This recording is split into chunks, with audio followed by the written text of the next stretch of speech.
ሰላም እንደናችሁ ዴ ቻናል ቤተሰቦች ሁሉ ሰላም የሰላም ፈጣሪ ሰላሙን በያላችሁበት ያብዛላችሁ። ፍቃዱ ተገኘ ነኝ። ቻናሉ ደግሞ የሰው ዓለም። ለቻናሌ አዲስ ከሆናችሁ ሰብስክራይብ በማድረግ ቤተሰብነታችንን አጠናክር። ቪዲዮውን ደግሞ ላይክ በማድረግ ብትጀምሩ ለበርካቶች እንዲደርስ ለማድረግ ይረዳናልና ላይክ ይደረግ።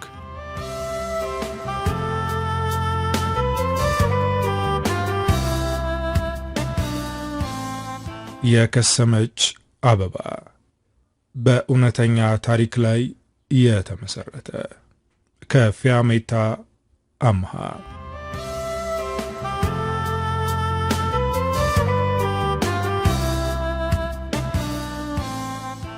ሕይወት ላይ ምንም አይነት ፈተናና ችግር ቢደራረብ ልባችንን ማቆሸሽ የለብንም። ከእድሜያችን ጋር እኩል እያደጉ የሚመጡትን ችግሮቻችንን የምናሸንፈው መልካምነታችንን ሳናጠፋ ስንቀጥል ነው። ነገር ግን ሁሉንም ነገር ረስተን ለክፋት ስንሰለጥን መጨረሻችን የከሰመ አበባ ይሆናል። ሳባ ተወልዳ ያደገችው ወሎ አካባቢ ነው። ለእናቷ ብቸኛ፣ ለአባቷ ደግሞ ሁለተኛ ልጅ ናት። አባቷ ከሌላ ሴት የወለዳት እህቷ አበባ ትባላለች።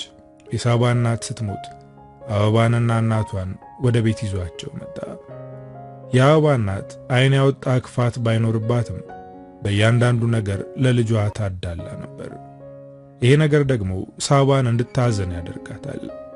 አበባ ደግሞ እህቷ ሳባን ትወዳታለች።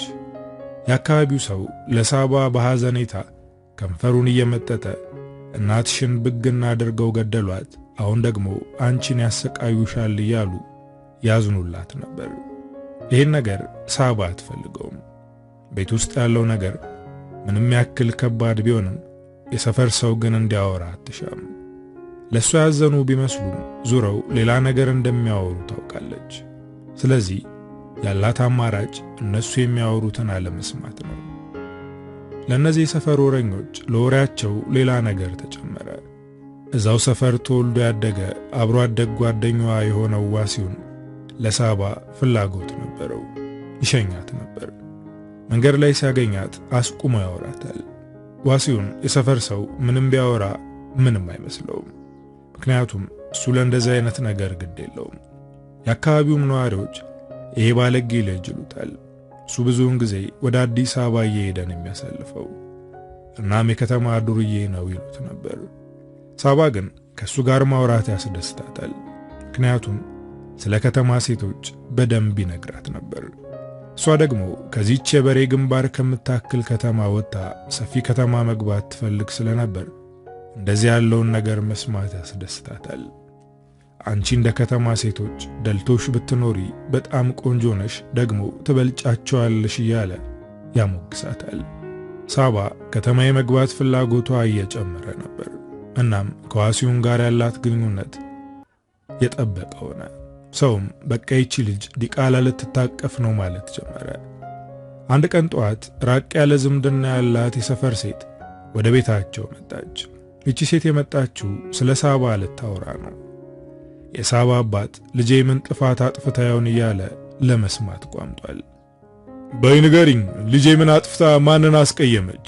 ሰው ቀና ብላ የምታይ ልጅ አልነበረችም እኮ እያለ ይጠይቃታል። ሴትዮዋም ከንፈሯን በነጠላዋ ጠራርጋ ለማውራት ጠጋለች። ሳባ ከተወለደች ጀምሮ አውቃታለሁ። እዚሁ አይናችን እያየን ያደገችው፣ ጸባያም ጥሩ ነው። ግን እናቷ ከሞተች ጊዜ ጀምሮ ተበላሽታለች። ከተማ የሚመላለስ አንድ ወጠጤ አለ። ከሱ ጋር ጫካ ለጫካ ስትጋደም ሰዎች አይተዋት መተው ለኔ ነገሩኝ። እኔም ልጃችን ስትበላሽ አይቼ ዝም አልልም ብዬ ስበርን የመጣሁት አለችው። የሳባ አባት በአንዴ ፊቱ ቄርር አለ። የዚህ አካባቢ ሰው ያላየውንና ያልሰማውን ፈጥሮ የማውራት አባዜ አለበት። እኔ ልጄን አውቃታለሁ። እኔንና ራሷን የሚያዋርድ ምንም አይነት ነገር አታደርግም አላት። እንደዚህ በንዴት ጮሁ ሲናገር አበባ ከነናቷና ሳባ ከቤት ወጡ። ሳባ አባቷ በሚናገረው ነገር ኩራት ተሰምቷታል። ይህን ውሸት ሲሰማ ምንም ሳያገናዝብ የሚቆጣትና የሚመታት መስሏት ነበር። ግን አላደረገውም። ወሬ ለማቃጠር የመጣችውን ሴት አንገቷን አስደፍቶ ላካት። የሳባ አባት ወደ ሳባ ዞር ብሎ እያየ የሰማሁት ነገር እውነት ነው ልጄ ሲል ጠየቃት። አይደለም አባቴ፣ እኔና ዋሲውን ከወንድምና ከእህትነት የዘለለ ምንም አይነት የተለየ ነገር የለንም አለችው። እሱም ወደ ውስጥ እየገባ አምንሻለሁ ልጄ አላት። ሳባ ብዙ ጊዜ በአባቷ ትናደድበት ነበር። ምክንያቱም በእናቷ ላይ ሌላ ሴት ደርቦ ልጅ ወልዷል። አሁን ከነጭራሹ ጠቅልሎ ቤት አስገብቷቸዋል።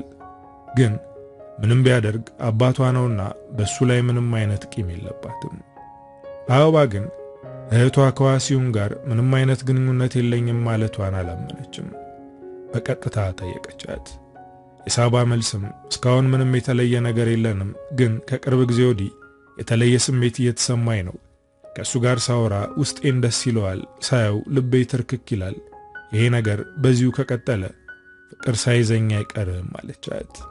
ሳባ የልብ ጓደኛ ስለሌላት አሁን እህቷን የልብ ጓደኛዋ አድርጋታለች። የሚሰማትን ስሜት እየነገረቻት ነው። አበባም ታዳምጣታለች። ግን ዋሲውን ምን አይነት ሰው ነው? ከሱ ፍቅር እንዲይዝሽ የሚያደርገው ነገሩ ምኑ ነው? አለቻት። ይህን የጠየቀቻት እህትነቷ ስለሚሰማትና ስለምታስብላት ነው። ሳባ በደፈናው ሁሉ ነገር ልብን ትርክክ ያደርጋል፣ ግን አሁን በሚሰማኝ ስሜት እርግጠኛ አይደለሁም አለቻት። ሳባና ዋሲውን ግንኙነታቸውን እንደቀጠለ ነው። እሱም ከሷ ጋር ተጣብቆ ነው የሚውለው። አንድ ቀን ግን ሁሉንም ነገር የሚቀይርና የእሷን ስሜት የሚያረጋግጥ ነገር አደረገ። ሁልጊዜ የሚቀመጡበት አፋፍ ላይ ተቀምጠው ወደ ታች የምትታየውን ትንሽዬ ከተማ በዓይናቸው እየቃኙ ነበር። በዚህ መሃል ሳባ በረዥሙ ተንፈሳ ስለኔና ስላንተ የሰፈሩ ሰው ብዙ እያወራ ነው፣ አባቴን ለማሳመን እየሞከሩ ነበር አለችው። እሱም ፈገግ በማለት ባንቺ መታማቴን አልጠለውም፣ በጣም ደስ ይለኛል አላት። የሳባ ልብ በፍጥነት መታ። ዞር ብላ አየችው። አሁንም ፈገግታው ከፊቱ አልተለየውም። በቀስታ ወደ እሷ ተጠጋ። እሷ ግን ስለደነገጠችና ስለፈራች ወደ ኋላ ሸሸች። ይህኔ እጇን ይዞ እንድትረጋጋ አደረጋት። እኔን የሚሰማኝ ስሜት አንቺንም እየተሰማሽ እንደሆነ በግልጽ ያስታውቃል። ይሄኛ ፈልገን ያመጣነው ነገር አይደለም፣ ይሄ ፍቅር ነው በማለት በስሱ ከንፈሯን ሳማት። አሁን በድንጋጤ በርግጋ ለመሮጥ ምንም አልቀራትም ነበር። አጥብቆ አቀፋት። ከዚህ በኋላ አንቺ የኔ ሴት ነሽ፣ አገባሻለሁ፣ የፈለግሽበት ቦታ መኖር እንችላለን። እዚህም ሆነ ሌላ ከተማ እኔን ቅር አያሰኘኝም፣ ከአንቺ ጋር መኖር ብቻ ነው ፍላጎቴ አላት። ሳባ ይህን ነገር ለአበባ ለመናገር በፍጥነት ወደ ቤት ሄደች። አበባ ከእናትና ከአባቷ ጋር ማዕድ ቀርባ ነበር። ሳባ አበባን በዓይኗ እየጠቀሰቻት እዛኛው ቤት ያስቀመጥኩትን ቀሚስ አጣሁት አይተሽዋል እንዲህ አለቻት። አበባም የሆነ ነገር ልትነግራት እንደፈለገች ስለገባት አዎ አይቼዋለሁ በማለት ማዕዱን አቋርጣ ተነሳች። የኔ አባታቸው ተቆጣ። እንዴት ማዕድ ትረግጣላችሁ? ሁሉም ነገር ቀስ ብሎ ይደርሳል። አሁን ሁለታችሁም ቁጭ በሉና እንብላ አለ። ሊፈነዳ የተቃረበውን ወሬ አምቃ ይዛ ከነሱ ጋር ቀረበች። ምግቡ ከጉሮሮዋ ሊወርድ አልቻለም። አበባም ለወሬ የቆሙት ጆሮዎቿ እየቀሉ ነው። እንደምንም ታግሰው ቆዩ። ከምግቡ በኋላ ተያይዘው ወደ ውጭ ወጡ። እነሱ እንደወጡ አባታቸው እየሳቀ የሚያወሩት ነገር ስላለ እንጂ የእውነት ቀሚሱ ጠፍቶ አይደለም አለ። የአበባ እናት በሱ ንግግር ከት ብላ ሳቀች። ጊዜያቸው ነው፣ ደግሞስ ምን የረባ ነገር ሊያወሩ ብለህ ነው አለችው። አበባና ሳባ ራቅ ብለው ቆሙ። ምንድነው እንደዚህ አጣደፈሽ? ምን ተፈጥሮ ነው? እስኪ ንገሪኝ አለቻት። ሳባ ፊቷ በደስታ ያበራል። እጆቿን ታፋጥጋለች። እንደዛ ለመፈንዳት የደረሰው ወሬ አሁን በምን መንገድ ትጀምርላት? በይ ንገሪኝ፣ መቼም ጥሩ ዜና እንደሆነ ከፊትሽ ለመረዳት ችያለሁ። ስለዚህ ንገሪኝ አለች። ሳመኝ በማለት በለበሰችው የአንገት ልብስ ፊቷን ሸፈነች። የሳባ አፍረት አበባን አሳቃት። ማን ይሳምሽ ደግሞ? ይሄ አያሳፍርም፣ በስርዓት ንገሪኝ ስትል ጠየቀቻት። ዋሲውን እንደሚወደኝ ነገረኝ፣ ከዛ ከንፈሬን ሳመኝ። አበባ ደነገጠች። ቆይ ሰው ቢያያችሁ ይህን ነገር አባቴ ከሰማ ይገልሻል አለቻት። ዋሲውን እወደዋለሁ፣ እፈልገዋለሁ፣ ቢሰማም ሽማግሌ ልኮ ያገባኛል አለች ሳባ። አበባ እህቷን ለማስጠንቀቅ እየሞከረች ነው። ይሄን ልጅ አላምነውም፣ አበላሽቶሽ ሊሄድ እያሰበ ይሆናል፣ ከተማ የቀመሱ ሰዎች ጤነኛ አይደሉም አለቻት። ሳባ ግን በእህቷ ንግግር ተናደደች። እንደዚህ እየተጣደፈች የመጣችው ደስታዋ እንድትካፈላት ነበር፣ ግን ከመካፈል ይልቅ እያስፈራራቻት ነው። የከተማ ሰውማ የሰለጠነ ነው፣ ሊጎዳኝ አይችልም አለች።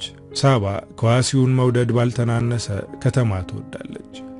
አሁን እህቷ በምትናገረው የተመታ ሐሳብ ደስታዋን ማደፍረስ ስላልፈለገች በቆመችበት ትታት ወደ ቤት ገባች።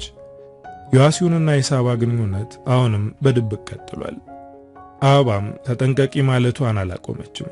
አሁን ደግሞ እህትሽ ጋር አስተዋውቂኝ ያለ እየጨቀጨቃት ነው። ቤተሰቦችሽን ቀስ በቀስ እንደምግባባቸውና ጥሩ ግንኙነት እንደሚኖረን አውቃለሁ፣ ግን እስከዛው ከእህትሽ ጋር አስተዋውቂኝ አላት። ሳባ አበባን ላስተዋውቅሽ አለቻት። አበባ ዋሲውንን ባይን ታውቀዋለች። እሱም አልፎ አልፎ መንገድ ላይ ያያታል፣ ግን ሰላምታ ተለዋውጠውም ሆነ አውርተው አያውቁም።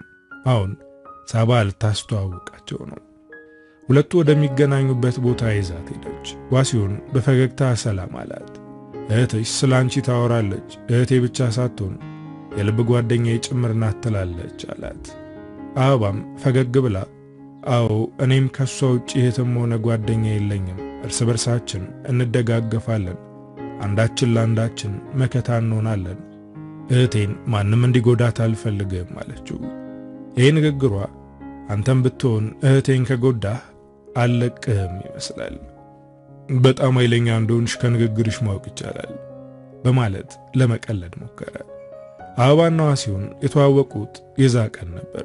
ከዛ በኋላ ከሳባ ጋር አብረው ያገኙታል። ከትንሽ ወራት በኋላ ዋሲውን ወደ አዲስ አበባ ሄደ።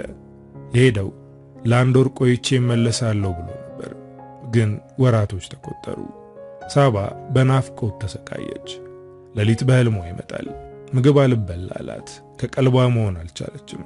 ስልክ ደውላ ለማውራት ፈልጋ ነበር፣ ግን ደግሞ ስልክ የላትም።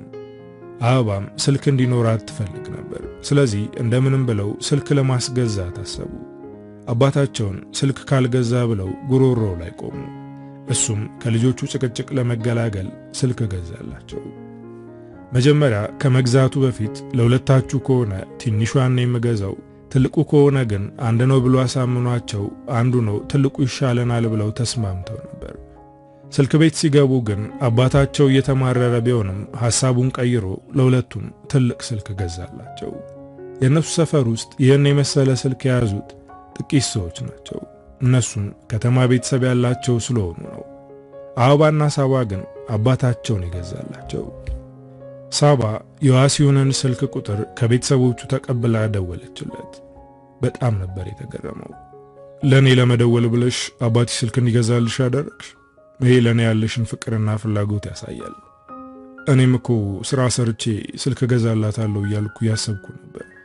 ከዚህ በኋላ ናፍቆታችንን በስልክ እያወራን ቀንሰዋለን አላት። ከዛ በኋላ በቀን ከሁለት ጊዜ በላይ እየተደዋወሉ ያወራሉ። አበባና ሳባ ማታ ማታ ለማውራት እንዲመቻቸው ለኩሽና የተሰራችውን ጎጆ አስተካክለው እዛ ማደር ጀመሩ። አበባ በአዲሱ ስልኳ ሙዚቃ ስታዳምጥና ፎቶ ስትነሳ ታመሻለች። ሳባ ደግሞ ለረጅም ሰዓት ከዋሲውን ጋር ስታወራ ታመሻለች። ቀስ በቀስ ዋሲውን አንዳንድ ነገሮች እንድታደርግ ይጠይቃታል። መጀመሪያ አካባቢ ፎቶ ተነስተሽ ላኪልኝ ይላት ነበር። ቀስ በቀስ ራቁቷን ተነስታ እንድትልክለት መጠየቅ ጀመረ። እሷም መጀመሪያ አካባቢ እምቢ ብትለውም ያኮርፈኛል ወይም ደግሞ ይጠላኛል ብላ ማሰብ ጀመረች። በደወለ ቁጥር እንድትልክለት ይጠይቃት ነበር። የከተማ ሴት ብትሆን እስካሁን ትልክልኝ ነበር፣ ፎቶ ብቻ ሳይሆን ቪዲዮ ጭምር ነበር የምትልክልኝ ይላታል። የዋሲውን ንግግር ሳባ ላይ ተጽዕኖ እያሳደረ ነው፣ ግን ደግሞ ለመላክም ፈራች። ላኪልኝ እያለ እየጨቀጨቀኝ ነው። ካላኩለት ደግሞ ይተወኛል። ከኔ የተሻለች የከተማ ሴት ላኪ ሲላት የምትልክለት ሴት ካገኘ እኔን ዞር ብሎ አያየኝም አለቻት ለአበባ። አበባ ግን ይህን ነገር እንዳታደርግ ተቆጣቻት። እንደዚህ አይነት ነገር አደጋ አለው፣ ደግሞም ከሴት ወጉ የወጣ ነገር ነው፣ አትላኪ አለቻት። ሳባ ግን ለመላክ ተዘጋጀች።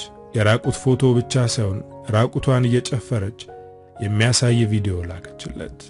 በጣም ነበር ደስ ያለው። እንደሚወዳትም በተደጋጋሚ ነገራት።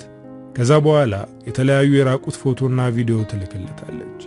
ሳባ ከዋሲሁን ጋር በስልክ ማውራቷ ናፍቆቷን አላወጣላትም። በአካል አግኝታ አቅፋ መሳም ትፈልጋለች። እንዲመጣ ጠየቀችው። እሱ ግን እንደማይመጣ ነገራት። አንቺ ከመጣሽ ቀበልሻለሁ፣ እኔ ግን ወደ እሱ አልመጣም አላት። አልቅሳ ለመነችው። እሱ ግን የመምጣት ፍላጎት የለውም። ፍቅሯ እየባሰ ነው። ከቀን ወደ ቀን እሱን ማሰቧን ቀጥላለች። ቀንና ሌሊት እንዳለቀሰች ነው። እህቷ አበባም ተጨነቀች።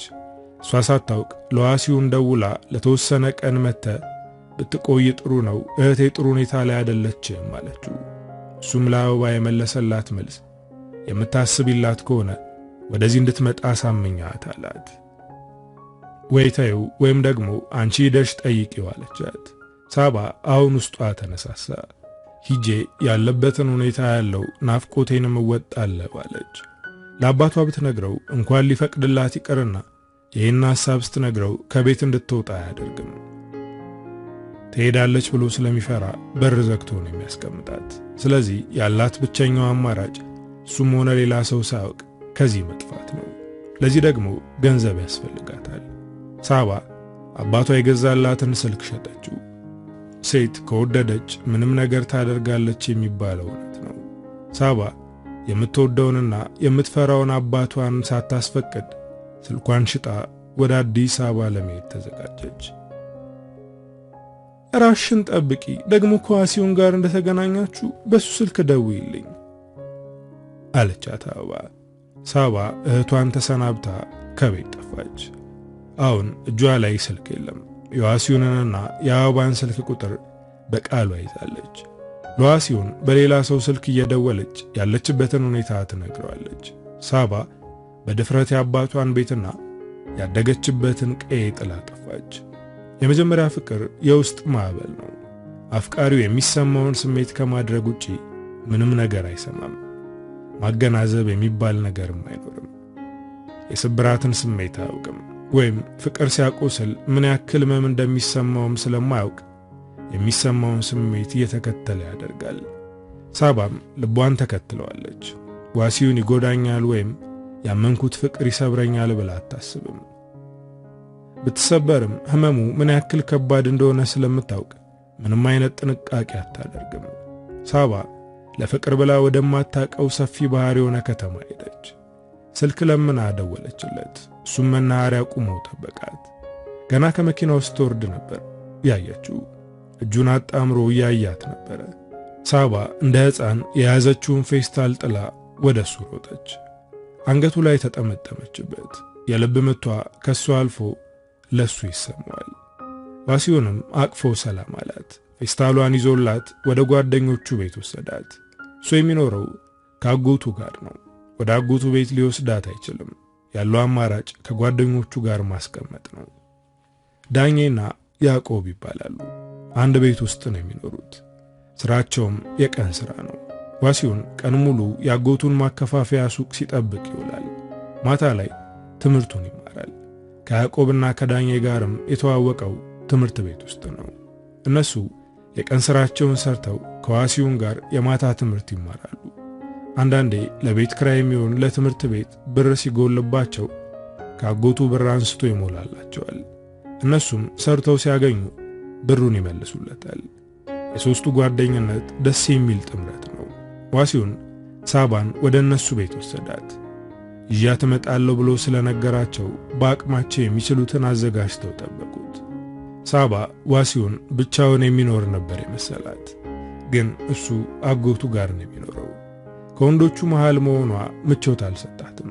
ያዕቆብና ዳኜ ቀለል ያሉ ናቸው። ለመግባባት እንኳን ያን ያክል አይከብዱም። ግን በጣም ጨንቋታል። ያዘጋጁትን ምግብ አብረው ተመገቡ። ሳባ እዚህ የመጣችው ከዋሲውን ጋር ናፍቆቷን ለመወጣትና ፍቅሯን ለማጣጣም ነው። ግን አሁን ብቻቸውን አይደሉም። ሲያወሩ ቆይተው አመሻሹ ላይ ዋሲውን በቃ ልሂድ ብሎ ተነሳ። እሷም አብራ የምትሄድ መስሏት ተነሳች። ግን እሷ እንደማትሄድና እዚህ እንደምታድር ነገራት። በጣም ደነገጠች። የማታውቃቸው ወንዶች ጋር እንድታደር ሲነግራት በፍርሃት አይኖቹን አየቻቸው። ይህን ያየው ዋሲውን መፍራት እንደሌለባትና ነገ ተመልሶ እንደሚመጣ ሊነግራት ወደ ውጭ ወሰዳት። የማላውቃቸው ወንዶች ጋር እንዳደር ጥለህ ልትሄድ ነው? እነዚህ ሰዎች እኔ ላይ መጥፎ ነገር ቢያደርጉብኝስ ነው ወይስ ገንዘብ ከፍለውሃል? አለችው። እንዴት እንደዚህ አይነት ነገር ታስቢያለሽ? አንቺ እኮ የኔ ፍቅረኛ ነሽ፣ እነሱ ደግሞ የማምናቸው ጓደኞቼ ናቸው አላት። ዋሲውን ሳባን እንደምንም ማሳመናት። ነገ በጠዋት እንደሚመጣና ወደ ሱቅ እንደሚወስዳትና አብረው እንደሚውሉ ነገራት። ዋሲውን ወደ ቤት ከሄደ በኋላ ከያዕቆብና ከዳኜ ጋር ቀረች። እንደፈራችና እንደተሸማቀቀች አቀማመጧ ያስታውቃል። ያዕቆብ ለሷ በጣም ጨንቆታል። እኛ መጥፎ ሰዎች አይደለንም፣ አንጎዳሽም፣ ዘናበይ፣ ዋሲውን ወንድማችን ማለት ነው፣ እሱን የሚያስከፋ ነገር አናደርግም አላት። ሳባ ግን ተሳቃለች። ከነሱ ራቅ አድርገው ፍራሽ አነጠፉላት። ወደ ግድግዳው ተለጥፋ ተኛች። ልብሷን እንኳን አልቀየረችም። ለእህቷ ለአበባ ደውላ ከዋሲውን ጋር መገናኘቷ ልትነግራት ስለፈለገች በሰለሞን ስልክ ደወለችላት። በአንድ ቀን ነበር ከእህቷ ጋር የተነፋፈቁት። ሳባ ዋሲውን እነዚህ ወንዶች መሃል ጥሏት በመሄዱ ስለተናደደች እህቷ ጋር ስታወራ እንባ እየቀደማት ነበር። አበባ ከእህቷ ጋር በማውራቷ ደስ ብሏታል። በቃ በዚህ ስልክ እየደወልኩ አናግርሻለሁ አለቻት። እሷም ሆነች እነሱ በዓይናቸው እንቅልፍ አልዞረም። እንዲሁ ሌሊቱን ሙሉ ሲያወሩ ነበር ያደሩት። ጠዋት ቁርስ እየሰሩ ነበር ዋሲውን የመጣው። ሱቅ አብረን እንሄዳለን ስላላት ተዘጋጅታ ነበር የጠበቀችው። እሱ ግን ለተወሰነ ጊዜ አጎቱ ረፍት እንዲሰጠው አስፈቅዶ ነበር የመጣው። አሁን ለተወሰነ ጊዜ አብሯት ስለሚሆን ደስ ብሏታል። እሱ ሲመጣ አብረው ቁርስ በሉ። ዳኜና ያዕቆብ ከቁርስ በኋላ ወደ ሥራ ሄዱ። አሁን ቤት ውስጥ ያሉት እሷና ዋሲውን ናቸው። ዋሲውን ወደ ደረቱ አስጠግቶ አቀፋት። የምትመጪ አልመሰለኝም ነበር፣ እመጣለሁ ስትይኝ ቀልድ መስሎኝ ነበር፣ ግን ስለመጣሽ ደስ ብሎኛል አላት። ሳባ አይኗን ጨፍና ጠረኑን እያሸተተች ነው። ሲኦል ነይ ብትለኝ ራሱ ከመምጣት ወደ ኋላ አልልም። አንተን ተከትዬ የገባህበት እገባለሁ። በጣም ስለምወድ የምወደውን አባቴን ትቼ ወደ አንተ መጥቻለሁ አለችው። እና ከዚህ በኋላ ወደ አባቴ ቤት አልመለስም እያልሽ ነው ብሎ ድንገተኛ ጥያቄ ጠየቃት። ቀና ብላ አየችው። እኔ ጠፍቼ ወደ አንተ የመጣሁት አይቼ ለመመለስ ብቻ ሳይሆን ካንተ ጋር አብሬ ህይወት ለመጀመር ነው። ስለዚህ እግሬ አንዴ ወጥቷል፣ ከዚህ በኋላ አልመለስም። ዋሲውን የተጨነቀ ይመስላል። እዚህ እኮ ህይወት ቀላል አይደለችም፣ በሁለት እግር ለመቆም እጅግ ከባድ ነው አላት። እሷ ግን ከዚህ በኋላ ከሱ ጋር ለመኖር እንደምትታገልና ያገኘችውን ስራ እንደምትሰራ ነገረችው። እዚህ መቆየቷን ባይፈልገውም ተመልሰሽ ሂጂ ብሎ ለመጫን ግን ጊዜው ገና ነው። አሁን ደስ የሚል ፍቅር ስለመስራት እያሰበ ነው። አንገቷ ስር ገብቶ ይስማት ጀመር። ከሱ ጋር የዚህ አይነቱን የፍቅር ጨዋታ ትወዷለች። ነገር ግን አሁን ሰዓቱ አይደለም። እስከዛሬ በፎቶና በቪዲዮ የላከችለት በጣም ይናፍቃት ስለነበርና ከጎኑ ስላልሆንኩ ሌላ ሴት ያወራል ብላ ስለፈራች እንጂ ከሱ ጋር የሥጋ ፍላጎት ኑሯት አይደለም። ሴትነቷን አሳልፋ የምትሰጥበት ሰዓት አሁን አይደለም። በወጉ ሽማግሌ ተልኮ ሲጋቡ ነው። እሱ ደግሞ እስከዛ የመጠበቅ ትዕግስት የለውም። አሁኑኑ ሴትነቷን መቅመስ ይፈልጋል። ለምንድን ነው እምቢ የምትይኝ አላት። እሷም ጺሙን በጣቶቿ እየነካካች የት ሄድብናል? ከተጋባም በኋላ ጠብቄው የኖርኩትን የሴት ክብሬን እሰጣለሁ አለችው። ዋሲውን እየተናደደ ነው፣ ግን ንዴቱን እንድታይበት አይፈልግም። ስለማታምኚኝ ነው እንደዚህ የምትይው ብሎ ለመፍሰስ ያላሰበውን እንባውን ለማፍለቅ አይኖቹን ማሸት ጀመረ። ያለቀሰ እያስመሰለ ነው። እሷ ግን የእውነት የከፋው መስሏት ነበር። ይሄ የማመን ያለማመን ጉዳይ አይደለም፣ የክብር ጉዳይ ነው። ባላምን ኖሮ እዚህ ድረስ አልመጣም ነበር። በጣም አምናለሁ አለችው። ሳባ አንዴ ከደረቀች የሚመልሳት ነገር ስለሌለ ለዛሬ መለመኑን ተወው። አብረው ቁጭ ብለው ዋሉ። አመሻሽ ላይ ዳኜና ያዕቆብ ወደ ቤት መጡ። ያዕቆብ የቤት አስቤዛ ገዛዝቶ ነው የገባው። ዋሲውን ከኪሱ ብር አውጥቶ የዛሬውን አስቤዛ እኔ ነኝ የምሸፍነው አለ። ይህን ያዕቆብ በጭራሽ አይቻልም፣ ሌላ ቀን ቤቱ ሲጎል ታሟላለህ፣ አሁን ብርህን መልሰ ወደ ኪሳ አስገባ አለው። ያዕቆብ መልካም እንደሆነ በሚያደርጋቸው እያንዳንዱ ነገሮች ሳባ እያየች ነው። ዳኜ ቤት ከገባ ፍራሹ ላይ ተጋድሞ ስልኩን መነካካት እንጂ ቤት የሚሰራውን ሥራ ያግዘው። አሁንም ያዕቆብ ራት ለመስራት ሲዘጋጅ ሳባ አላስችላላት። ተነስታ ላግዝህ አለችው። መጀመሪያ አይሆንም አንቺ እንግዳ ነሽ መስራት የለብሽም ብሏት ነበር። ግን እሷም ካላገዝኩ ብላ ድርቅ ስትልበት አብረን እንስራ ብሎ ፈቀደላት። ሁለቱ እየተጋገዙ መስራት ሲጀምሩ ዋሲውንና ዳኜ የሚጠጣ ነገር ገዝተን እንምጣ ብለው ወጡ። አንቺ እኮ መስራት አልነበረብሽም፣ እንግዳ ቁጭ ማለት ነው ያለበት አላት። እሷም ፈገግ በማለት የሴት እንግዳ የለውም፣ ስለዚህ አትጨነቅ፣ እኔም ቁጭ ብዬ ስለዋልኩኝ ብሰራ ነው የሚሻለኝ አለችው። ያዕቆብ ድስት እያጠበ ነበር። እናም አንድ ጥያቄ ጠየቃት። ከገጠር የመጣሽ ዋሲውን ናፍቆሽ ነው አላት።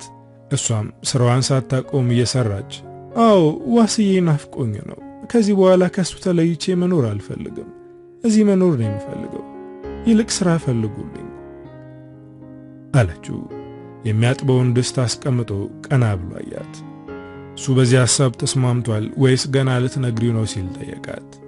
እሷም እንደነገረችውና እሱ ብዙም ደስ እንዳላለው ነገረችው። የያዕቆብ ጥያቄ እንደቀጠለ ነው። ግን አንቺ ዋሲውንን ከማግባት ውጪ ሌላ የምታስቢው ነገር የለም? ማለቴ ለመማር ወይም ሰርተሽ ቤተሰቦችሽን ስለመርዳት አለ። ሳባ በጥልቀት ተነፈሰች። የያዕቆብ ጥያቄ የሰለቻት ትመስላለች። እኔ ዓላማዬም ሆነ ዕቅዴ ወይም ደግሞ የምኖረው ዋሲውንን ለማግባት ነው። እሱ ሁሉ ነገሬ ነው። ስለሱ ሳስብ ውስጤን የሚሰማኝ ደስ የሚል ስሜት ነው አለችው። ያዕቆብ በግርምት ነበር ያያት። ወዲያው ዋሲውንና ዳኜ ተመልሰው መጡ። ራት በልተው እየጠጡ መጫወት ጀመሩ። በዚህ መሃል ያዕቆብ ለሳባ ሥራ ስለመፈለግ ማውራት ጀመረ። ከነገ ጀምሮ ለሳባ ሥራ እንፈልግላታለን አለ። ይህኔ የዋሲውን ፊት በቁጣ ቀላ። እሷ ሥራ ያስፈልጋትም፣ ወደ ቤተሰቦቿ ተመልሳ ትሄዳለች። እዚህ መቅረት አትችልም፣ ቤተሰቦቿ ይጨነቃሉ፣ አሁን ራሱ ፍለጋ ላይ ናቸው አለ። ሳባ ግን ዋሲውንን ተቃወመችው። እኔ ተመልሼ መሄድ አልፈልግም፣ እዚሁ መስራትን የምፈልገው፣ ለአባቴ ደውዬ አሳምነዋለሁ አለች። ዋሲውን ግን ደስተኛ አይደለም። በዚህ መሆን አትችይም ብሎ ድርቅ አለባት። የሚጠጣው መጠጥም ስላሟሟቀው የሚያስበውን ሁሉ እየነገራት ነው። ይሄ አንቺ እንደምታውቂያት ጠባብ ከተማ አይደለም። እዚህ ለመኖር ብዙ መስራት ይኖርብሻል። ቀልጣፋና ከሰው ጋር ተግባቢ መሆን አለብሽ። እንደዛም ሆኖ ኑሮን ለማሸነፍ ከባድ ነው። ስለዚህ መሄድ አለብሽ። እንኳን አንቺ ያልሰለጠንሽውና ከገጠር እንደወረደ የመጣሽው ቀርቶ የሰለጠኑትና የከተማ አራዳዎችን መኖር ከብዷቸዋል አለ። ይህኔ ነበር ሳባ ያዘነችው። እሷን እንደ ባለ ሀገር እያያት ነው። እዚህ ከሱ ጋር እንድትኖር አይፈልግም። አንገቷን አቀረቀረች።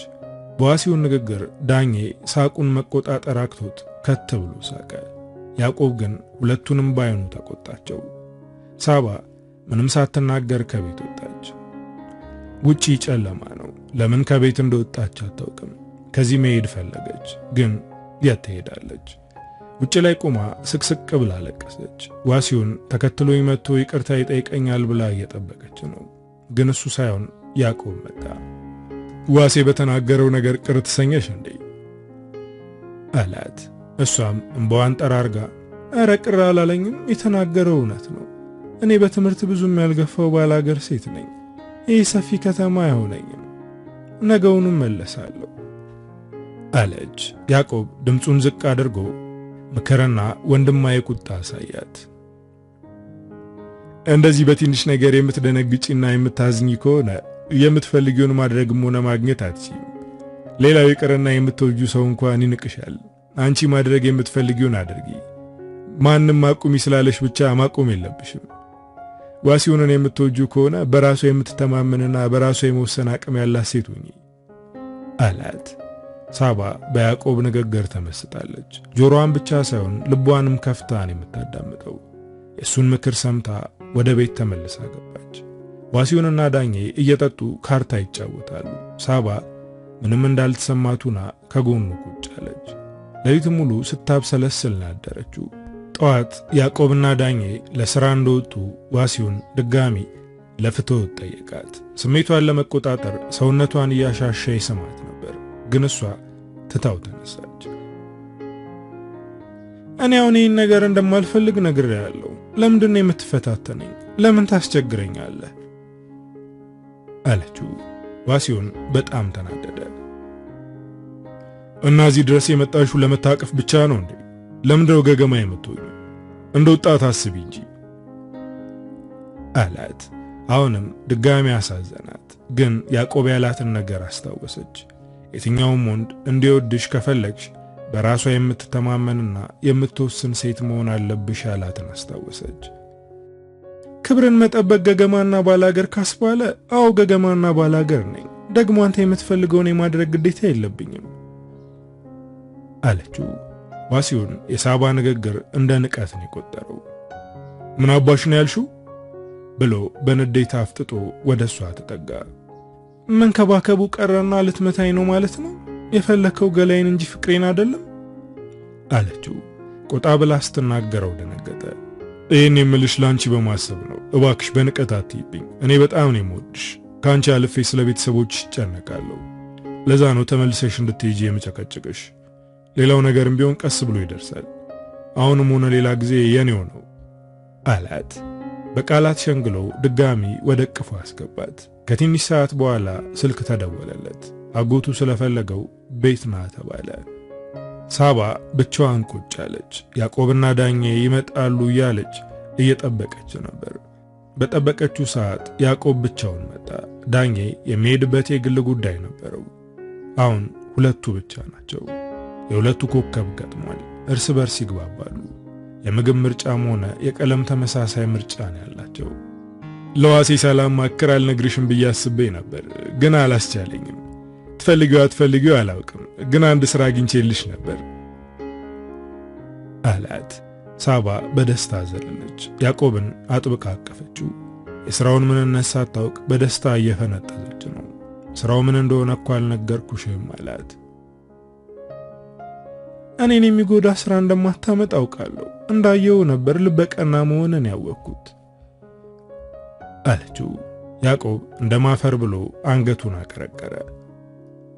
ሥራው ምንድነው ብላ ስትጠይቀው ቀና ብሎ ነገራት። አዝማሪ ቤት ውስጥ ማስተናገር ነው። ቀን 10 ሰዓት ገብተሽ ምሽት 3 ሰዓት ነው የምትመለሹ። ቦታው እዚሁ ቅርብ ስለሆነ እኛ በየተራ እየመጣን ይዘንሽ እንመለሳለን። ደሞዙ ሞቅ ያለ ስለሆነ ትምህርት መማር ትችያለሽ አላት። ያዕቆብ እውነትም የቅልብ ባለቤት ነው። የምሽት ሥራ ስለሆነ የማትፈልገው መስሎት ነበር፣ ግን እንደዚህ ደስ ብሏት በማየቱ እሱም ደስ ተሰኝቷል። ሳባ ትንሽ አሰብ አድርጋ ይህን ሥራ አንተ እንዳገኘህልኝ ዋሴ ማወቅ የለበትም፣ እንድሠራ ስለማይፈልግ አንተ ጋር ትቀያየማላችሁ፣ ስለዚህ በሌላ ሰው እንዳገኘው ታስመስላለህ አለችው። እሱም እሷ ባለችው ሐሳብ ተስማማ። ከትንሽ ቆይታ በኋላ ዋሴ መጣ። ዋሴ ሲመጣ ባዶ እጁን አልነበረም። ለሳባ የሚሆኑ ልብስና ጫማዎች ይዞ ነው የመጣው። ለሷ ተጨንቆ ይዞ በመምጣቱ ደስ ብሏታል። ከልቧ እያመሰገነችው ነው። ይሄ ገርምሻል እንዴ? ወደፊት ስንጋባ እንደ ንግሥት አንቀባረርሻለሁ አላት። ሳባ በጣም ደስ ብሏታል። አሁን ስለ ሥራው ጉዳይ ልትነግረው እያሰበች ነው። ይናደድብኝ ይሆን ጥሎኝ በሄድስ እያለች ከራሷ ጋር እየታገለች ነው። ግን መናገር አለባት። እንዳይናደድ ለስለስ አድርጋ ለመናገር ወሰነች። እጁን እየነካካች ሥራ ማግኘቷን ነገረችው። ዋሴ በጣም ተናደደ። ጭራሽ ንዴቱ የባሰበት የማታ ሥራ መሆኑን ስትነግረው ነው። ይህ ትክክለኛ ሥራ ሳይሆን ገላን የመሸጥ ሥራ ነው፣ በጭራሽ አይሆንም አላት። አይሆንም ብሎ ድርቅ ሲልባት እሷም እልህ ውስጥ ገባች። ይህን ሥራ ሠራለሁ፣ አንተም የምትወደኝ ከሆነ ይህን ነገር ትቀበለዋለህ አለችው። ዋሴ አሁን እሷን መርታት ስላልቻለ ወደ ያዕቆብ እጁን ቀሰረ። ይህን ሥራ ያገኘህላት አንተ ነህ አደል?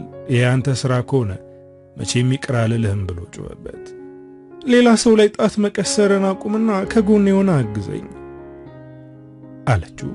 ከመናደዱ ብዛት ራቱን ሳይበላተኛ። በነጋታው ያዕቆብ የነገራትን አድራሻ እያጠያየቀች ወደ ማሲንቆ ቤቱ ሄደች። ቤቱ ለማታው ዝግጅት እየተጸዳ ነበር። ብዙ ሰራተኞች አሉ። ጥግ ላይ ከአንድ ቀጫጫ ወንድ ጋር የተቀመጠች በጣም ግዙፍ ሴት በምልክት ጠራቻት። ሳባ ማለት አንቺ ነሽ አለች። ሳባም በአክብሮት አዎ አለች። ያዕቆብ ስለነገረኝ አሁን ሥራ መጀመር ትችያለሽ አለቻት። ሳባ ማመን ከበዳት። አዲስ አበባ ውስጥ የራሷን ኑሮ ልትጀምር ነው። አሁን ሥራ አግኝታለች። ከትንሽ ጊዜ በኋላ ለእሷና ለዋሲውን የሚሆን ቤት ትከራያለች። ዛሬ ሌሎቹ የሚሰሩትን ታያለሽ፣ ከነገ ጀምሮ ከቀኑ 10 ሰዓት ጀምረሽ እስከ 3 ሰዓት ትሰሪያለሽ አላት አስተባባሪው። ቀን ሙሉ ብትሰራም ቅር አይላትም። ግን ያዕቆብ ያላትን ነገር አስታወሰች። ቀን ትምህርትሽን ትማሪያለሽ ወይም ደግሞ ሌላ ሥራ መስራት ትችያለሽ ብሏታል። ደሞዙም ያልጠበቀችው ነበር። ሳባ በጣም ደስ ብሏታል። ለዚህ ደግሞ ያዕቆብን አመሰገነች። ዋሲውን ይህን ሥራ እንዳትሰራ ብዙ ጫና ያሳድርባት ጀመር። እሷ ግን ጆሮ ዳባ እያለች እየሰራች ነው። ዋሲውን አሁን ሳባን መናቅ አቁሟል። አንቺ የገጠር ሴት ነሽ፣ ፈጣን አይደለሽም፣ ይሄ ከተማ ላንቺ አይሆንም እያለ የነበረ ሰውዬ አሁን እሷን ማድነቅ እየጀማመረው ነው። ፈጣን አይምሮ ነው ያለሽ፣ ነገሮችን በፍጥነት ትረጃለሽ አላት። በዚህ አድናቆቱ እሷ ብቻ ሳትሆን ያዕቆብም ከት ብሎ ሳቀ። ከትንሽ ጊዜ በኋላ ሳባ ቀጣይ በመቀበለው ደሞዝ ቤት እከራያለሁ ብላ አቀደች። ግን ይሄ እቅዷን ያዕቆብ ውድቅ አደረገባት። አሁን ገንዘብሽን አታባክኚ፣ ከኛ ጋር መኖር ትችያለሽ፣ ቤት ከመከራየት ብትማሪ የተሻለ ነው አላት። እሷም የያዕቆብን ምክር ሰማች። ምክንያቱም እሱ የሚመክራት ምክሮች ለእሷ ስለሚጠቅሟት ነው። ግን ደግሞ የእሷ ቤት አለመከራየት ዳኜን ቅር አሰኝቶታል። ከዚህ በኋላ እዚያ አልቀጥልም ብሎ ሌላ ቤት መፈለግ ጀመረ። ይህን የሰማው ዋሲውን ሳባን መውቀስ ጀመረ። በአንቺ ምክንያት ለዓመታት አብረው የነበሩ ጓደኞች እርስ በርሳቸው እየተጣሉ ነው፣ ስለዚህ ወደ ቤተሰቦችሽ ተመለሺ አላት። የጓደኞች መጣላት አሳስቦ ሳይሆን የኔ እዚህ መቀመጥ አንተን ስላላስደሰተ ነው፣ እኔ ደግሞ ለብቻዬ እከራያለሁ እንጂ ተመልሼ ገጠር አልገባም አለችው። ከቀን ወደ ቀን ጸባይዋ እየተቀየረ ነው። በራሷ የምትተማመን ሴት እየሆነች እንደሆነ ለራሷ ይታወቃታል። እንደዚህ እንዲሰማት ያደረገው ደግሞ ያዕቆብ ነው። ዋሲውን አሁንም ያዕቆብን እየወቀሰው ነው። አንተ የማይሆንና የማይጠቅማት ነገር እየመከርክ ልጅቱን እያበላሻት ነው ብሎ ጮኸበት። በራሷ የምትተማመንና ሥራ እንድትሰራ ማድረግ ማበላሸት አይደለም። አንተ እንደምታውቃቸው አይነት ግልብ የሆነ ጭንቅላትና ማንነት እንዲኖራት አልፈልግም አለው። የያዕቆብ ንግግር ዋሴን አቃጠለው። የሁለቱ ፍጥጫ ወደ ጸብ ሊያመራ ነው። ሳባ እንዳይጣሉ መሃል ብትገባም አንተ እንደምታውቃቸው አይነት ሴቶች የሚለውን የያዕቆብ ንግግር እያብሰለሰለች ነው። ዋሴ በንዴት ደም ስሩ እየተገታተረ ነው። ወደ ያዕቆብ አፍጥጦ ይጠጋል። ለራስ ልታደርጋት ፈለክ እንዴ? የኔን ፍቅረኛ መከጀልህ ያሳፍራል አለው። ይህኔ ያዕቆብ ራሱን መቆጣጠር አቃተው። በቡጢ ነረተው። ሳባ ሁለቱን ለመገላገል እየሞከረች ነው። በመሃል ዳኜ መጥቶ ገላገላቸው። ዳኜ እነሱን ከመቆጣት ይልቅ እሷን መቆጣት ጀመረ። ለብዙ ጊዜ ሳንጣላ ኑረናል። የኛ ጓደኝነት ቀላል አይደለም። ለምንድነው መሃላችን ገብተሽ የምትበጠብጪው? ለምን ዋሲውን ያለውን ነገር ሰምተሽ ወደ ቤተሰቦችሽ አትመለሽም አላት። ወደ ያዕቆብ እያየ አንተ ደግሞ በሁለቱ መሃል መግባት የለብህም። ለምን እንደምታግዛት አውቃለሁ። ከእህቷ ጋር እያወራህ ነው። እህቷን ለማግኘት ብለህ ብዙ ስተት እየሰራህ ነው አለው። ይህኔ ሳባ ደነገጠች። ወደ ያዕቆብ እያየች ከአበባ ጋር ስልክ ታወራላችሁ እንዴ አለችው። እሱም በጥቂቱ ደንግጧል። አዎ እየደወለች ስላንቺ ጠይቀኛለች፣ ግን የተለየ ነገር የለም። ዳኛ የሚያወራውን አያውቅም። እሱን አትመኙ አላት። ሳባ አሁን ከዚህ ወንድ መንጋ መውጣት አለባት። በነጋታው ለብቻዋ የምትኖርበት ቤት ተከራየች። በጣም ጠባብ ቤት ናት፣ ግን ለጊዜው ትሆናለች። ዋሲውን አሁንም እሷን መጨቅጨቁን አላቆምም። እዚህ እንድትቀመጥ አልፈለገም። እሷ ግን አሁን ተደላድላለች። ከተማውንም እየለመደችው ነው። የኔን ሐሳብ የማትደግፍ ከሆነ ተመልሰ እንዳትመጣ ብላ አስፈራራችው። ከዛ በኋላ ምንም ብሎ አታውቅም። ያጎቱን ቤት ትቶ የእሷ ቤት ማዘውተር ጀመረ። ኧረ እንደውም ቀስ በቀስ የሱቁንም ሥራ አቁሞ ቤት መዋል ጀመረ። ከእሷ ብር እየተቀበለ መቃምና ማጨስ ጀመረ። ይህን ነገር እንዲያቆም አስጠነቀቀችው። እሱ ግን ሱስ አልያዘኝም፣ ጊዜ ለማሳለፍ ነው የምቀመው ይላታል። አንድ ቀን ጠዋት ከዋሲውን ደረት ላይ እንደተኛች ስልኳ መጮህ ጀመረ። ደግሞ በዚህ ጠዋት ማን ነው የሚደውለው በማለት አይኗን ሳትገልጥ ስልኩን አንስታ ወደ ጆሮዋ አደረገችው። የሰማችው ድምፅ የእህቷ ነው። አበባ የደወለችላት አዲስ አበባ ሆና ነው። እህቴ ትላንት ማታ ያልደወልኩልሽ ስራ ትሆኛለሽ ብዬ ስላሰብኩ ነው፣ አሁን የያዕቆብ ቤት ነኝ አለቻት። ሳባ በድንጋጤ በርግጋ ተነሳች። እንዴት መጣሽ? ከመምጣትሽ በፊት ለምንድን ነው ያልነገርሽኝ?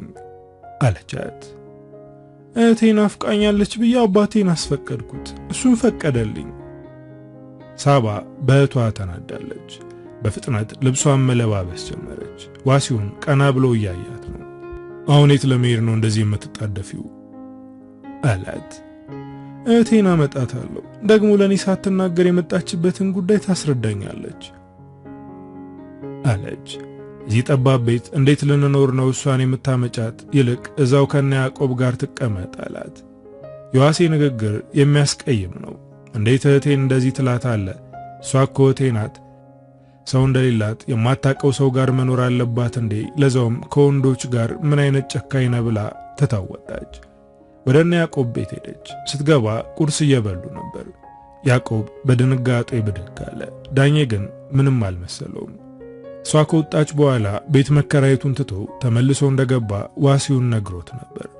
አበባ እህቷን አቅፋ ሳመቻት። በያውን ተነሽ ወደ ቤት እንሂድ አለቻት።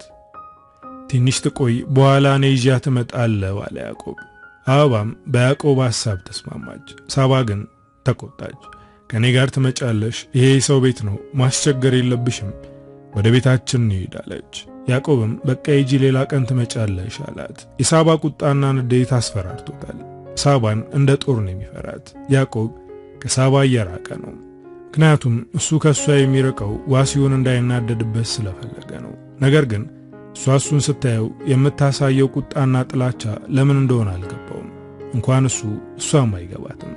ስታየው ትናደዳለች። የሁለቱ እንደዚህ መሆን የሚያስገርም ነገር ነው። አሁን ደግሞ አበባን እየተቆጣቻት ነው። አበባ እህቷ እንደዚሁን አይታት ስለማታውቅ ደንግጣ ዕቃዋን ይዛ ተነሳች። እሷን ውጪ ጠብቅኝ አለቻት። አበባ ከቤት ስትወጣ ወደ ያዕቆብ ተጠግታ እህቴን ልታታልላት እንዳትሞክር፣ እንደዛ ካደረክ ከኔ ጋር ነው ጸብ ብለው ወጣች። ሳባ እህቷን ወደ ቤት ወሰደቻት። አሁን እዚህ ጠባብ ቤት ውስጥ ለሶስት መኖር ጀመሩ። ዋሲውንና አበባ ቤት ቁጭ ይላሉ። እሷ በምትሰራው ነው የሚኖሩት። እህቷ ወደ ቤተሰቦቿ ብትመለስ ደስ ይላታል፣ ግን ደግሞ ሂጂ ብላ አታባረራት ነገር። ሳምንታት አልፈው ወራቶች ተተኩ።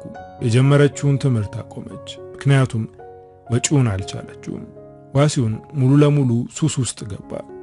አበባም አብራ መቃም ጀምራለች። ይህን ነገር ሳባ እንዳታውቅባት እየደበቀች ነው። አንድ ምሽት ላይ ከሥራ ስትወጣ ያዕቆብ በር ላይ ጠበቃት። ስታየው አልፋ ልትሄድ ነበር። አንዴ እንነጋገር ብሎ አስቆማት። ምንድነው የምንነጋገረው አለችው።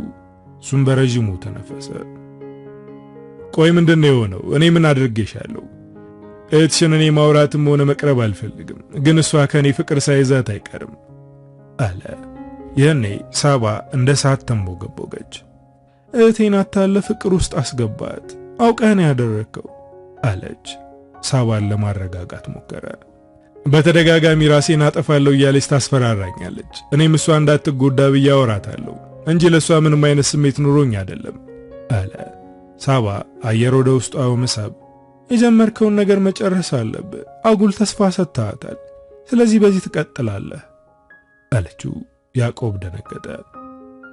ይህን ማድረግ አልችልም። ከነጭራሹ ከዚህ አካባቢ ለመራቅ ወስኛለሁ። ለምንድን ነው የማትችለው? እህቴ ምን ይወጣላታል? ደግሞ ትወዳለች። ስለዚህ ራሴን ላጥፋ የሚለውን ሐሳቧን እስከምትረሳው አብረሃት መሆን አለብህ አለችው። አነጋገሯ ትዕዛዝ ይመስላል። ይህን አላደርግም፣ ምክንያቱም እኔ የምወዳት ሴት አለች። ስለዚህ ከአንቺ ሴት ጋር መሆን አልችልም በማለት ትቷት ከፊት ከፊቷ መራመድ ጀመረ። እሷም ተከተለችው። እስከ ዛሬ ሕይወቴ ውስጥ ሴት አለች ብለህ ተናግረህ አታውቅም። የልብ ጓደኛችን ብለው የሚያምኑ ዋሴና ዳኜ እንኳን ይህን ነገር አያውቁም። ቆይ አንተ ምን አይነት ምስጥ ሰው ነህ አለችው። ሕይወቴ ውስጥ ሴት አለች ማለቱ ሳባን ከመጠን በላይ አናዷታል። ድብቅና ምስጥ ሰው ነህ እያለች ትከተለዋለች። ይህኔ ወደ እሷ አዙሮ ቆመ። ለምወደው ዋሴ ውድ ጓደኛዬ ሕይወቴ ውስጥ ሴት አለች፣ በጣም ወዳታለሁ እለዋለሁ። እሱም እየሳቀ ይህንን ከበረዶ የቀዘቀዘ ልብህን አሙቃ ያቀለጠችው ሴት ማናት ብሎ ይጠይቀኛል። እች ሴት ያንተ ፍቅረኛ ሳባ ናት ብዬ ብነግረው ምን የሚመልስ ይመስልሻል? አለ። ሳባ በድንጋጤ ልቧ ልትተፋው ነው። ያዕቆብ በድብቅ የሚያፈቅራት ሴት እሷ መሆኗን ማመን ቀላል አይደለም። ሳባ በዝምታ እያየችው ነው። ለዚህ ንግግሩ ምን መናገር እንዳለባት አታውቅም። ምን ነው በትዝብት አየሽኝ? የጓደኛን ፍቅረኛ መመኘት ብልግና ነው እያልሽ ነው አይደል? ግን ወድጄ አይደለም። ልቤን ለማስቆም ብዙ ጥሬያለሁ፣ ግን አልቻልኩም። ጥላቻን እንጂ ፍቅርን ማስቆም አይቻልም አላት። ሳባ የምትናገረው ጠፋባት። እሱን ታየዋለች። አታስቢ፣ ከዚህ በኋላ ርቄ ሄዳለሁ። ያንቺንና የጓደኛዬን ሰላም አልበጠብጥም። ይሄ የኔ ፈተናና ስቃይ ነው አላት። ሳባ ደነገጠች። የት ነው የምትሄደው አለችው። እሱ ግን የጠየቀችውን ጥያቄ ሳይመልስ ትቷት ሄደ። ሳባ ስለ ያዕቆብ እያሰበች ቤቷ ደረሰች። እንደተለመደው አበባና ዋሴ ቁጭ ብለው ካርታ እየተጫወቱ ነበር። ገረባውን እንኳን አላነሱትም። ቤቱ በሚያስጠላ ጠረን ተሞልቷል። ዋሴ እህቷን ወዳልሆነ ነገር እያስገባት ስለሆነ ይህንን ነገር መፍትሄ ልታበጅለት አሰበች። አበባንና ዋሲውንን ፊት ለፊት ቁጭ አድርጋ አጭር ውሳኔ አስተላለፈች። አንቺ ወደ ቤት ተመልሰሽ ትሄጃለሽ፣ አንተ ደግሞ ይህን ሱስ አቁመህ ስራ ትጀምራለህ አለችው። አበባ ተናደደች። በግልጽ ከቤት ውጪ እያልሽኝ ነው? የአባት ልጅ የደንደስ ስጋ ነው ሲባል አለማመን ስህተት ነው። አንቺ የደንደስ ስጋ ነሽ አለቻት። ሳባ በድንጋጤ ዓይኗ ተበለጠጠ። አንድም ቀን እንደዚህ አይነቱን ሐሳብ አስበው አታውቅም። መሄድ አልፈልግም ብለሽ ማስረዳት እየቻልሽ እንዴት እንደዚህ አይነት ነገር ትናገራለሽ? እኔ እኮ በስስት የማይሽ እህቴ ነሽ። አንቺ ሱስ ውስጥ ገብተሽ ሕይወትሽ ሲበላሽ ማየት ስለማልፈልግ ነው ይህንን የተናገርኩት አለች ሲቃ እየተናነቃት። አበባ ግን ምንም አልመሰላትም። የያዘውን ባሽን የማመን እንዳይመስልሽ፣ እንደ ድሮ አልታለልም። አሁን ብዙ ነገር ማገናዘብ ችያለሁ። ከዚህ ቤት ልታባረሪኝ የፈለግሽው ፍቅረኛሽ እንዳልቀማሽ ስለፈራሽ ነው አለቻት። ለዚህ ንግግሯ ግን ዝም አላለችም። በጥፊ ደረገመቻት። ይሄ ምን አይነት ንቀት ነው? እኔ ላንቺ ማሰብ ስህተት ነው ማለት ነው አለቻት። አበባ በንዴት ልብሷን ሰብስባ ካልሄድኩ አለች። ዋሲውን በሩን ዘጋባት። በዚህ ጨለማ የትም አትሄጂም። አሁን ሁለታችሁም ተረጋጉና ነገ ጠዋት እንነጋገራለን አላት። እንደምንም አባብሎ ሁለቱም እንዲያርፉ አደረገ። በነጋታው ሳባ በጠዋት ተነስታ ወደ ቤተ ክርስቲያን ሄደች። እህቷ የተናገረቻቸው ቃላቶች ከውስጧ ሊጠፉ አልቻሉም። ቤተ ክርስቲያን ሄዳ ስታለቅስ ትንሽ ቀለል አላት። ግን አሁንም ስለ ያዕቆብ እያሰበች ነው። ከዚህ ርቄ ሄዳለሁ ብሏታል። ግን የት ይሆን የሚሄደው? የሚሄድበት ቦታ ቤተሰብ ወይም ጓደኛ ይኖረው ይሆን አለች። ወደነ ያዕቆብ ቤት ሄዳ መኖርና አለመኖሩን ለማየት ፈልጋ ነበር። ግን ደግሞ ቶሎ ተመልሳ ቁርስ መስራት አለባት። ያኮረፈችውን እህቷን ይቅርታ ጠይቃ እንደምንም አሳምና ወደ ቤት እንድትመለስ ልታደርጋት ነው። ወደ ቤት አልመለስም ካለች ደግሞ እንድትማር ልታደርጋት ነው። ቤት ስትገባ አበባም ሆነችዋ ሲሆን ከእንቅልፋቸው አልነቁም። ቁርስ ሰርታ ቀሰቀሰቻቸው። አበባ አሁንም እንዳኮረፈች ናት። ሳባ ይቅርታ ጠየቀቻት። ይቅርበይም ብላ ተንበረከከች። ሳባ እህቷን ማጣት አትፈልግም። እኔም እንደዛ መናገር አልነበረብኝም፣ በጣም ተናድጄ ስለነበር ነው አለቻት። እህትና ተቃቅፈው ይቅርታ ሲጠያየቁ ዋሲውን እየሳቀ በቃውን እርቅ ወርዷል፣ ይህን አስመልክቶ በርጫ እንገዛለን አለ። ሳባ ተናደደች። ከዚህ በኋላ ስራ መስራት ጀምር፣ አበባም ወደ ቤቷ መመለስ ካልፈለገች ትምህርት ትጀምራለች አለች። ሁሉም በዚህ ተስማሙ። የዋሴ ዕድል የተለየ ነው። ስራ ፍለጋ በወጣ በመጀመሪያው ቀን ነበር ስራ ያገኘው። አሁን ነገሩ መስመር የያዘ ይመስላል። ከአንድ ሳምንት በኋላ ሳባና ዋሴ ብቻቸውን ቤት ውስጥ ቁጭ ብለዋል። የሚያወሩት ነገ ማታ ስለሚጋብዛት እራት ነው። በሩ በኃይል ተከፈተ። አበባ ናት። አይኗ በማልቀስ ብዛት አብጧል። ገብታ ቁጭ አለች። ሳባ ደንግጣ ወደ እህቷ ተጠጋች። ምን ሆነሽ ነው? የጎዳሽ ሰው አለ እያለች በጥያቄ አጣደፈቻት። አበባ እያለቀሰች ያዕቆብ ትቶኝ ሄደ አለች በእንባ ታጅባ። ሳባ ደነገጠች። የት ነው ሄደው አለች። ሰሞኑን የጠፋው ለካስ በሕገ ወጥ መንገድ ወደ ውጭ ስለሄደ ነው። ከዚህ በኋላ ያዕቆብን በአካል አላገኘውም አለች አበባ። ሳባ በዝምታ ወገቧን ይዛ መንጎራደር ጀመረች። ዋሴም ደንግጧል። እንዴት ለኛ ሳይናገር ሄደ? ጓደኝነታችን ለጊዜው ነበር ማለት ነው አለ። ለሳባ ከዚህ ርቄ ሄዳለሁ ብሏት ነበር፣ ግን አሁን ይህንን ብሎ ነበር ብላ መናገር አልቻለችም። ግን ደግሞ ጨንቋታል።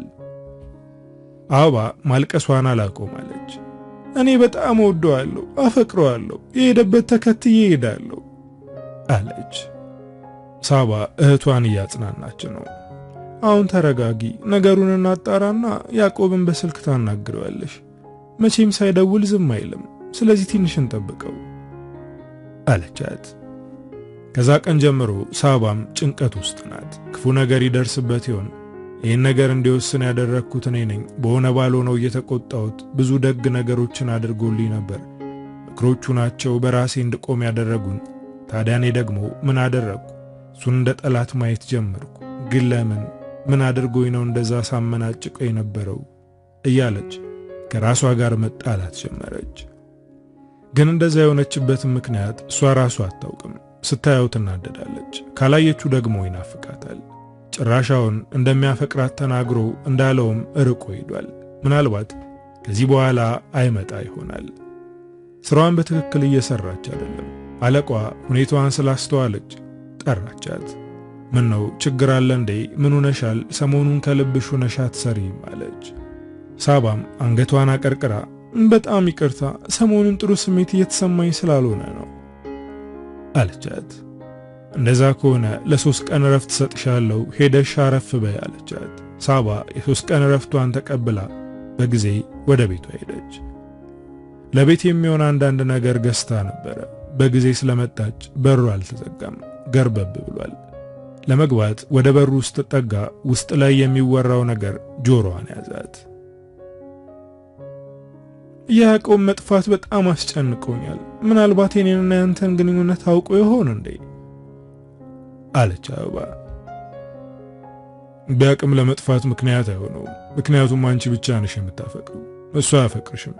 ይልቃውን ሳባ ከመምጣቷ በፊት እንደተለመደው ጣፋጭ ፍቅር እንስራ አለ። ይህን ነገር የሰማችው ሳባ በድንጋጤ የያዘችውን ፌስታል ለቀቀችው። ደርቃ ቆማለች። እሷ እዛው እንደቆመች አልጋው ላይ የሚያደርጉት ነገር ትንሽ ትንሽ ወደ ጆሮዋ ይገባል። ምን አይነት ክህደት ነው? እህቴና ፍቅረኛዬ እንዴት እንደዚህ ያደርጋሉ? ለምን እያለች ነው በውስጧ። ወደ ቤት መግባት አልፈለገችም። ፌስታሉን እዛው በር ላይ እንደጣለች ወደ ኋላ ተመለሰች።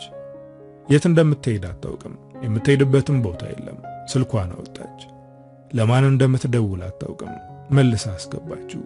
ወደ ሥራ ቦታዋ ተመለሰች። በጀርባ በር ስትገባ ፍቃድ የሰጠቻት አለቃዋ ሸዋያ አገኘቻት። ምነው ተመልሰሽ መጣሽ? የረሳሽው ዕቃ ኑሮ ነው ብላ ጠየቀቻት። እሷም እያለቀሰች እባክሽ ለተወሰነ ቀን እዚህ ከሰራተኞች ጋር እንዳርፍ ፍቀጅልኝ አለቻት። ይሄ እኮ ማስፈቀድ አያስፈልገውም፣ ግቢና ረፊ። ግን ምን ሆነሽ ነው? እባክሽ የመረዳሽ ነገር ካለ ንገሪኝ አለቻት። ሳባ አሁን ምንም አይነት ነገር ማውራት አትፈልግም። ነገ ነግርሻለሁ፣ አሁን አረፍ ልበል አለቻት። የሳባን መጨነቅና ማዘን ያየችው ሸዋዬ ለሳባ ለብቻዋ አንድ ክፍል ሰጠቻት። ጥሩ ስሜት ላይ ስላልሆንሽ እዚህ ብቻሽን መሆን አለብሽ፣ ከሰራተኞቹ ጋር ከሆንሽ ጫጫታው አያሳርፍሽም አለቻት። ሳባ እንደገባች ፍራሹ ላይ ተደፍታ ስቅስቅ ብላ ለቀሰች። እስከዛሬ በድብቅ ብዙ ነገር እያደረጉ በምኞቷ ሲሳለቁ ነበር። እሷ ለነሱ ብላ ትምህርቷን አቋርጣለች። እህቷ እንድትማርላት ነው የምትፈልገው። የአበባም ሆነ የዋሴ ደስታ ያስደስታታል። እነሱን ለማስደሰት ለራሷ ምንም ሳታደርግ ለነሱ ታደርጋለች። ግን ይሄ ሁሉ ሞኝነት ነበረ።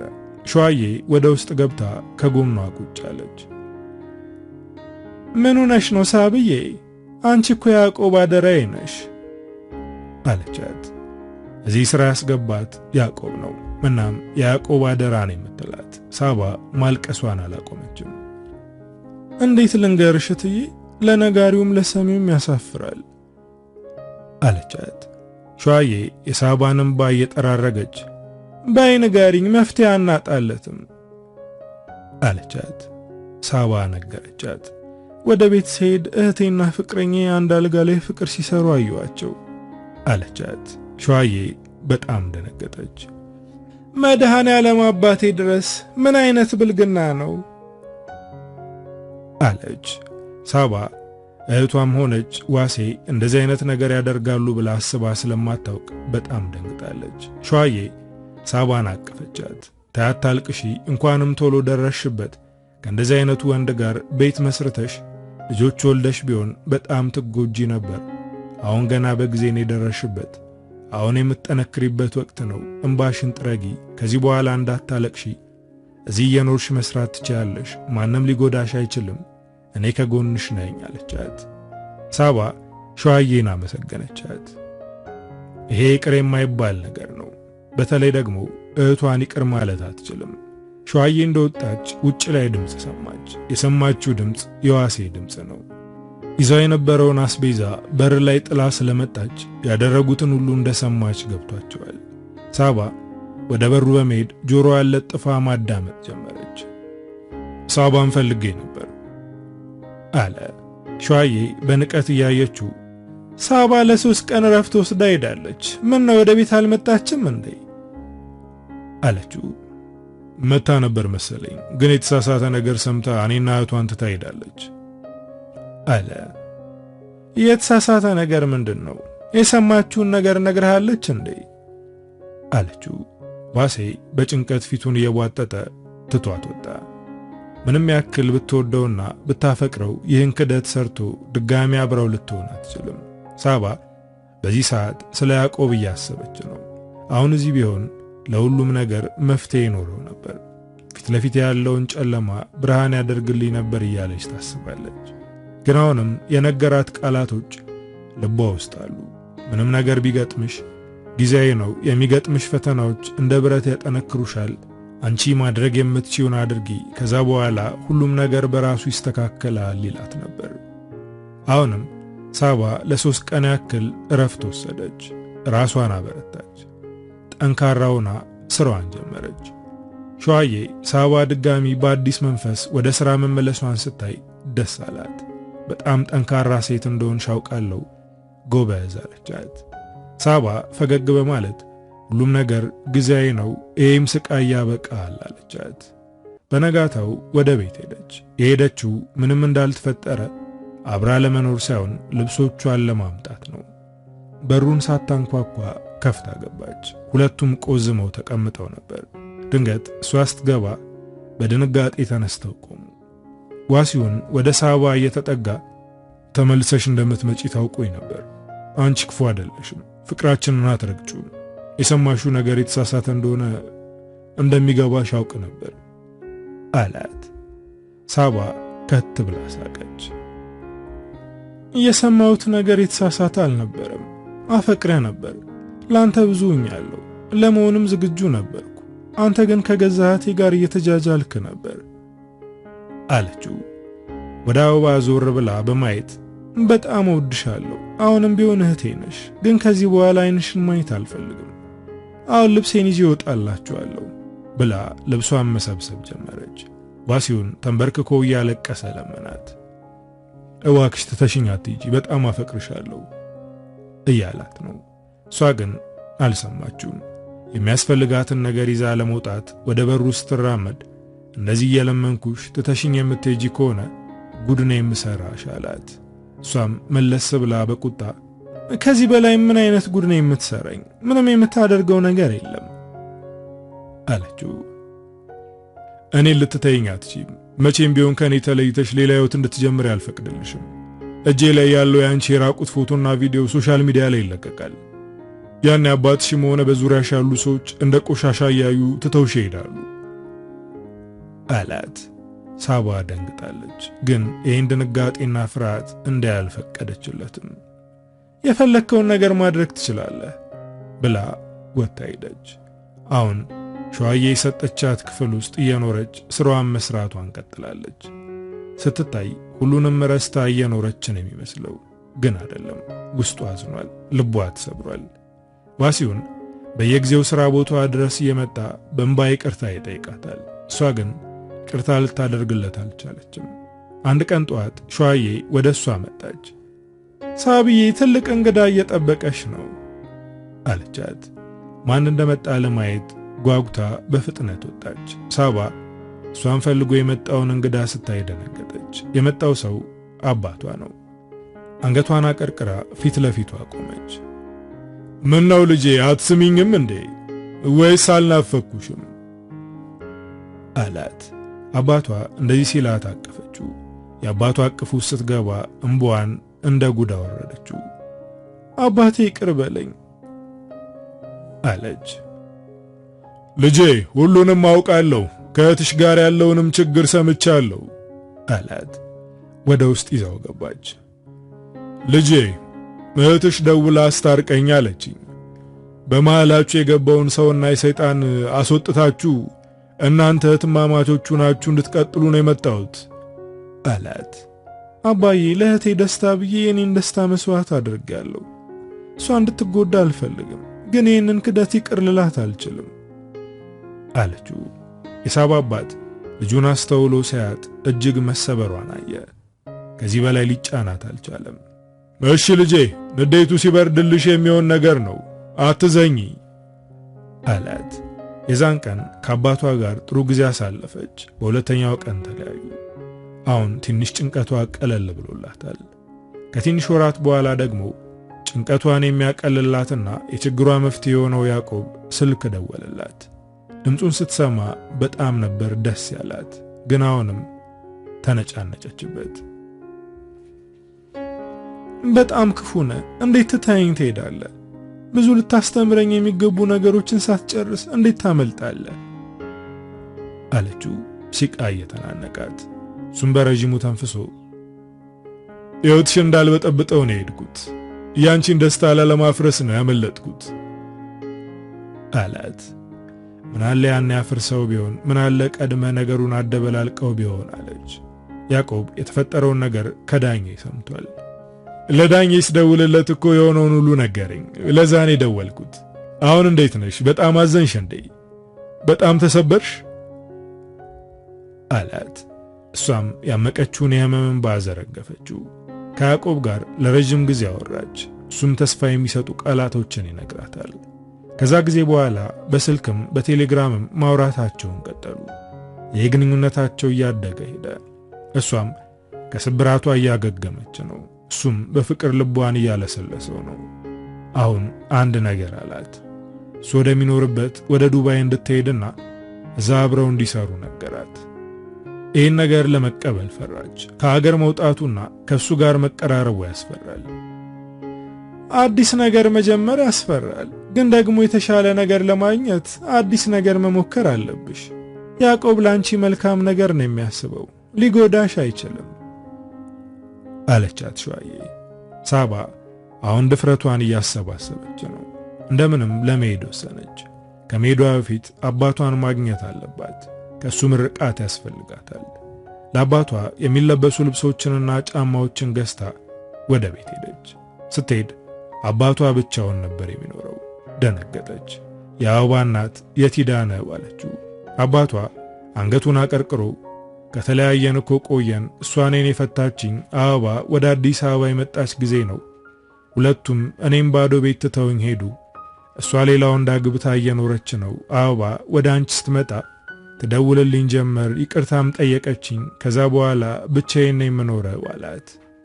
ሳባ አሁን አባቴን ብቻውን ትቼ ወደ ውጭ አልሄድም አለች። አባቷን ወደ አዲስ አበባ ወስዳ ልትንከባከቡ አሰበች።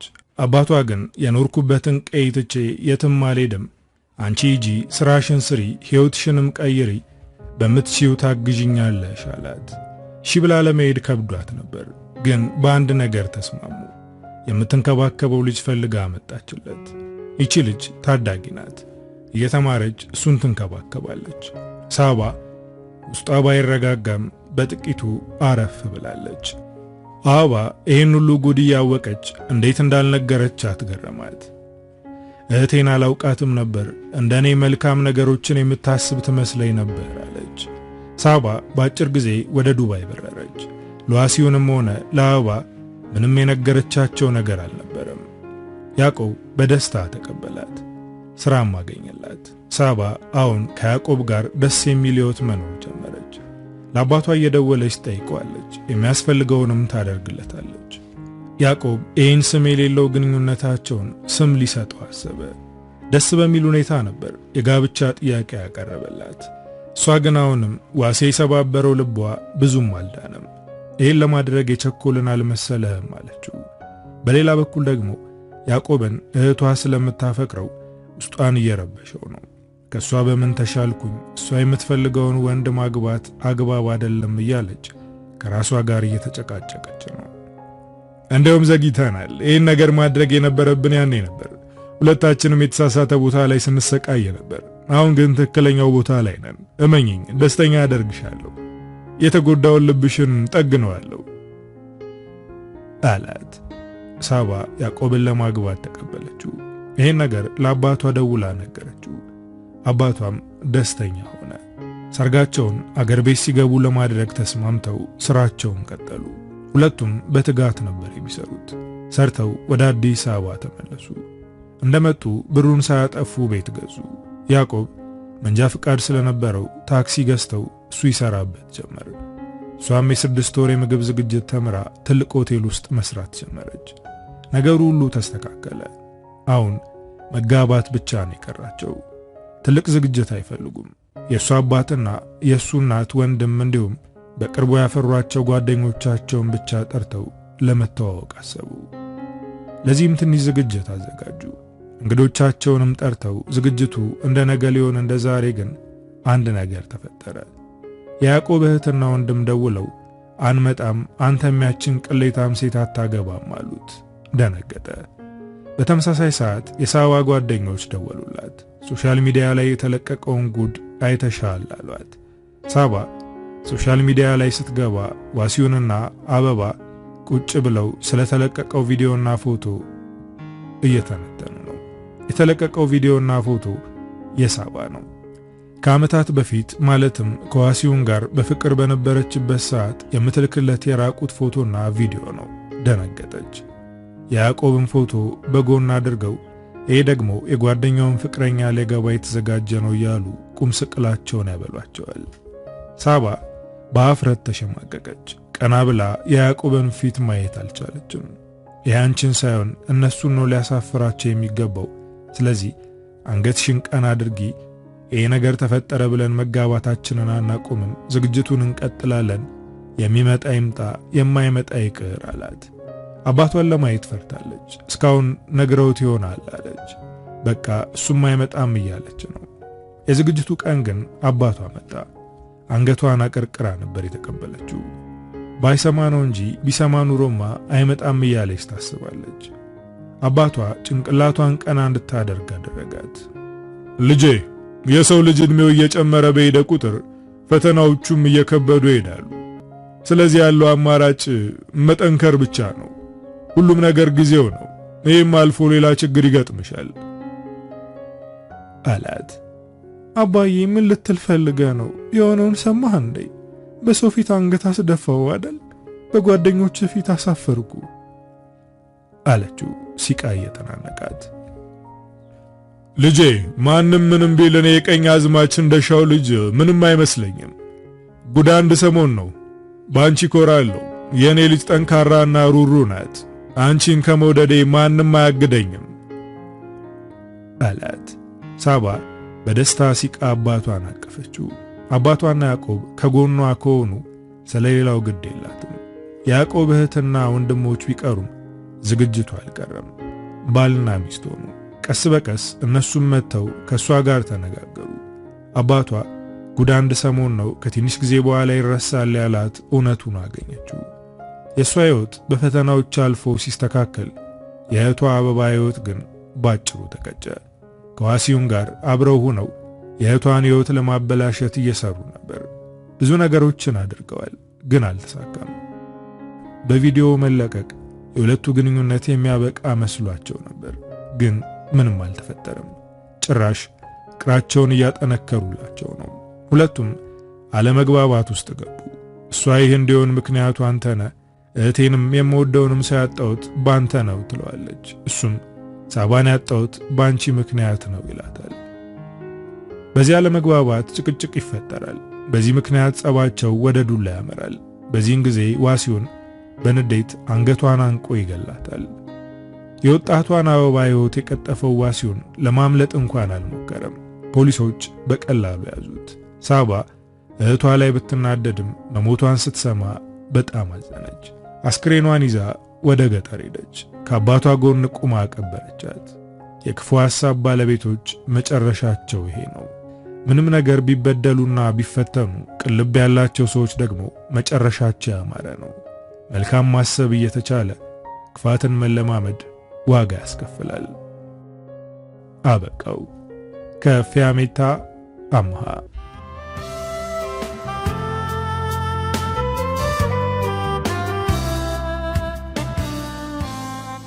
እንግዲህ ዶቼ ለዛሬ ይዤላችሁ የመጣሁት ታሪክ የሰማችሁትን ይመስላል። ታሪኩን እንደወደዳችሁት ተስፋ አደርጋለሁ።